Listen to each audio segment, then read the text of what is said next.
Sanskrit. Sanskrit is an Indo-Aryan language and also the primary religious language used in Hinduism, Jainism and Buddhism. Sanskrit as a language holds an important place in India alongside other founding languages such as Greek and Latin in Europe. Sanskrit is included in the 22 scheduled languages of India and is also the official language of Uttarakhand. Sanskrit has had a significant influence on most modern languages of the Indian subcontinent, primarily in India, Pakistan, Sri Lanka and Nepal. Sanskrit even today is widely used during Hindu ceremonial rituals and Buddhist practices in the form of hymns and mantras. Spoken Sanskrit is still used in a few traditional institutions in India, and several attempts are being made for its revival. The oldest surviving Sanskrit grammar is in Panini's 8-chapter grammar. This is essentially an authority defining correct Sanskrit. नमो नमः। मम नाम माही पटेल अस्ति। संस्कृत दिवसस्य शुभकामना।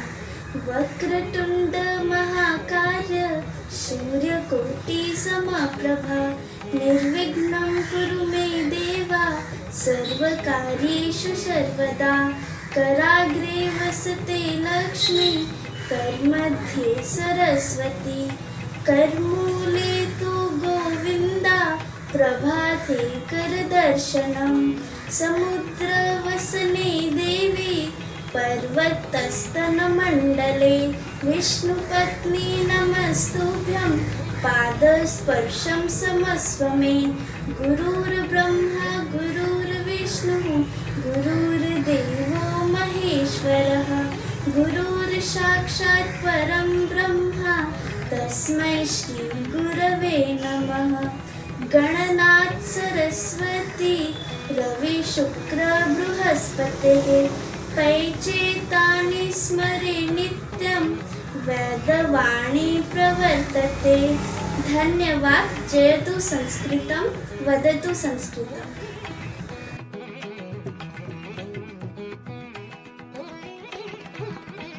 आदरणीय प्रधानाचार्य महोदय, शिक्षक गणाः, अभिभावक गणाः, मम प्रिय भ्राता भगिन्यश्च नमो नमः। अहं साई शरण्या भवतां सम्मुखे संस्कृतदिवसस्य उपरि वक्तुम् इच्छामि। विश्वस्य उपलब्धासु भाषासु संस्कृतभाषा प्राचीनतमा भाषा अस्ति।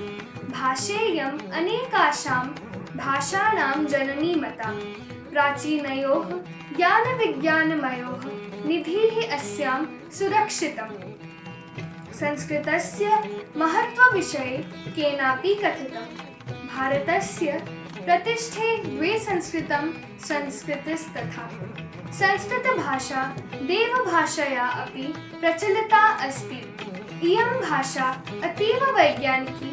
केचन कथयन्ति यत् संस्कृतम् एव संगणकस्य कृते सर्वोत्तमा भाषा।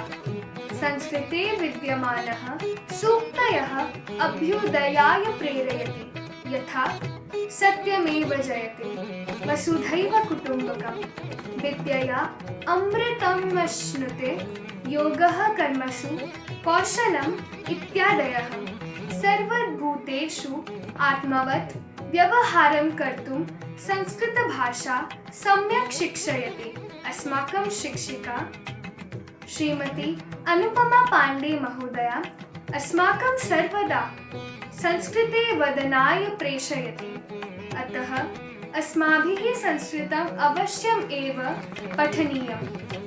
तेन मनुष्यस्य समाजस्य च परिष्कारः भवेत्।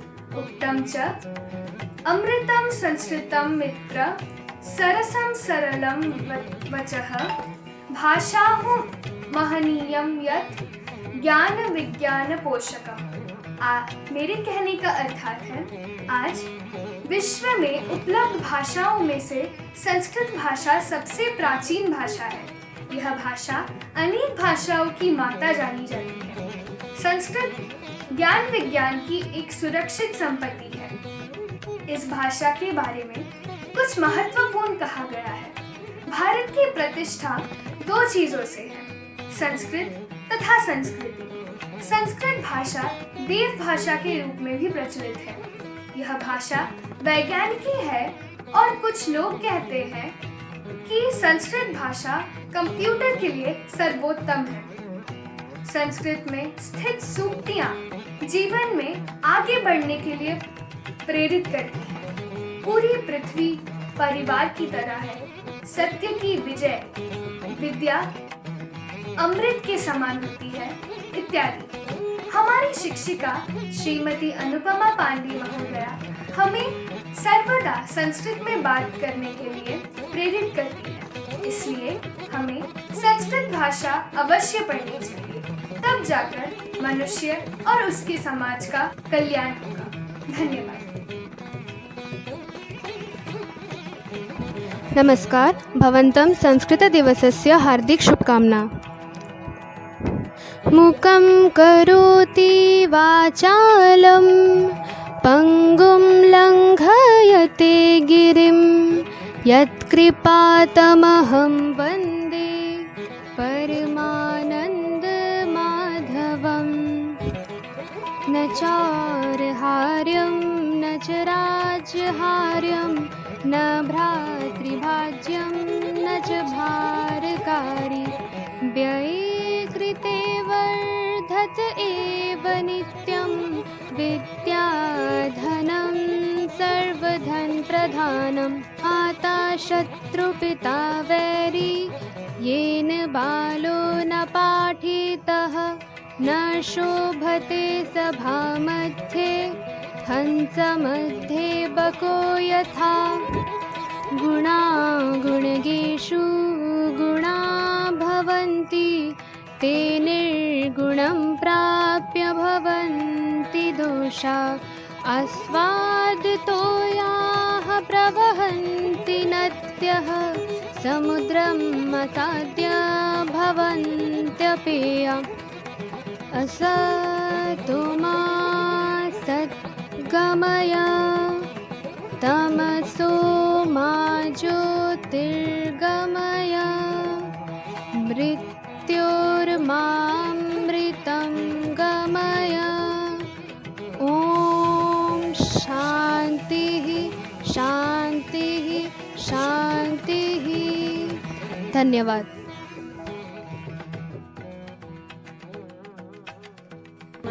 अहम् अनुभा भवतां संस्कृतदिवसस्य शुभकामना। यस्य नास्ति स्वयं प्रज्ञा शास्त्रं तस्य करोति किं लोचनाभ्यां विहीनस्य दर्पणः किं करिष्यति अभिवादनशीलस्य नित्यं वृद्धः उपसेविनः चत्वारि तस्य वर्धन्ते आयुः विद्या यशो बलम् हस्तस्य भूषणं दानं सत्यं कंठस्य भूषणं श्रोत्रस्य भूषणं शास्त्रं भूषणैः किं प्रयोजनं। धन्यवाद। नमो नमः। संस्कृत दिवसस्य शुभकामना। यतन्तो योगिनश्चैनं पश्यन्त्यात्मन्यवस्थितं यतन्तोऽप्यकृतात्मानो नैनं पश्यन्त चेतसा यदादित्यगतं तेजो जगद्भासयतीखिलं यच्चन्द्रमसि यच्चाग्नौ तत्तेजो वृद्धिमामकं गामावेश्य च भूतानि धारयाम्यहमोजसा उष्णामि चौषधी सर्वा सोमो भूत्वा रसात्मकः अहं वैश्वानरो भूत्वा प्राणिनां देहमाश्रितः प्राणापानसमायुक्तः पचाम्यन्नं चतुर्विधं सर्वस्य चाहं हृदि सन्निविष्टो माता स्मृतिर्जा नामपोहनं च वेदैश्च सर्वैरहमेव वेद्यो वेदान्तिकृते द्रविडेव चाहम्। धन्यवाद। जयतु संस्कृतं, वदन्तु संस्कृतम्।